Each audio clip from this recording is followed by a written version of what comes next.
Gazette du Togo, une vision sur l'actualité togolaise et sur le monde. On part à présent au Togo. La situation de ce petit pays d'Afrique de l'Ouest ne fait pas la une de l'actualité en France. Et pourtant, voilà maintenant des semaines que la population proteste massivement contre le gouvernement de Faure Gnassingbé. Des manifestations violentes contre lesquelles la répression a été particulièrement violente également, entraînant des morts et des blessés. Les opposants au président, qui en est à son 3e mandat, dénoncent aussi des rafles et des arrestations arbitraires. Ils réclament désormais le départ du chef de l'État et un retour à la Constitution de 1992 qui interdisait au président de faire plus de 2 mandats. Dans cette contestation, à Lomé, les étudiants sont en première ligne. Reportage de nos envoyés spéciaux Sophie Rosenzweig et Stéphanie Souris. Le slogan est toujours le même. Il s'adresse au président togolais, invisible depuis le début des manifestations. Le 19 août dernier, dans le cortège, Naf et Ingrid, ils sont étudiants, désabusés, comme une grande partie de la population. Étudiants togolais, victimes décorées, officiers de l'ordre des chômeurs, par le système LMD qui veut dire les manœuvres de demain. Nous ne voulons plus de promesses. On veut juste qu'on nous laisse saisir nous-mêmes nos propres chances. Naf veut lui aussi saisir sa chance. Étudiant en 3e année de droit à l'université de Lomé, il est également vice-président de la Ligue togolaise des droits des étudiants. Des étudiants qui sont en première ligne, écœurés par un système qui ne leur propose aucun avenir. 28% des jeunes sont touchés de plein fouet par le chômage. Mon espoir pour le moment, pour trouver un travail, il y a beaucoup de corruption. Les gens sont présélectionnés d'avance. C'est mon frère, c'est mon cousin, et puis c'est ça. Nous qui n'avions personne, nous n'avons pas de choix, nous n'avons pas de l'espoir.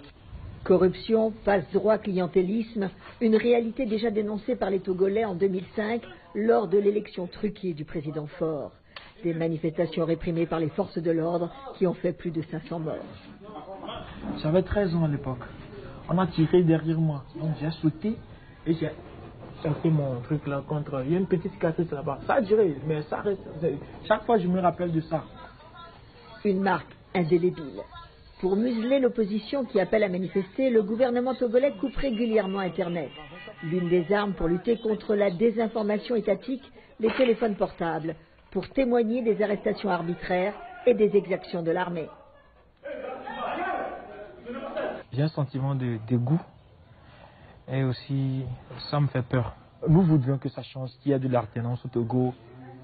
Ce vent ne tardera pas à souffler, parce que ça se sent.